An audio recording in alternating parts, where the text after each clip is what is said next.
ఘట్టమనేని కుటుంబం నుంచి మరో యువ నటుడు ఇండస్ట్రీలోకి రానున్నట్లు తెలుస్తోంది. సూపర్ స్టార్ కృష్ణ పెద్ద కొడుకు మహేష్ బాబు సోదరుడు నటుడు రమేష్ బాబు తనయుడు జయకృష్ణ ఎంట్రీకి రంగం సిద్ధమైనట్లు సమాచారం. త్వరలోనే ఇతను హీరోగా కొత్త సినిమా పట్టాలెక్కనున్నట్లు తెలుస్తోంది.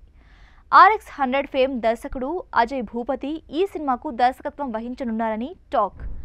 వైజయంతి మూవీస్, ఆనంద్ ఆర్ట్స్ సంయుక్తంగా ఈ ప్రాజెక్ట్ నిర్మించే అవకాశం ఉందని వార్తలు చక్కర్లు కొడుతున్నాయి. ఈ ప్రాజెక్టుకు సంబంధించి జయకృష్ణ ఇప్పటికే ఫోటోషూట్లో పాల్గొన్నారట.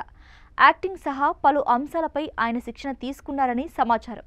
రమేష్ బాబు 1974లో బాలనటుడిగా వెండితెరకు పరిచయమయ్యారు. అల్లూరి సీతారామరాజు, మోసగాళ్లకు మోసగాడు, దేవుడు చేసిన మనుషులు వంటి పలు సినిమాల్లో బాలనటుడిగా నటించి తండ్రి వారసత్వాన్ని చాటారు.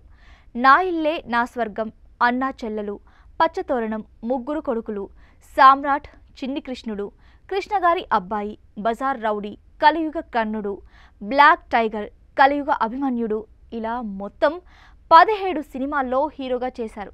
తన సోదరుడు మహేష్ బాబు నటించిన అతిథి, అర్జున్ సినిమాలకు నిర్మాతగా వ్యవహరించారు. అనారోగ్యంతో 2022లో రమేష్ బాబు కన్నుమూసిన విషయం తెలిసిందే.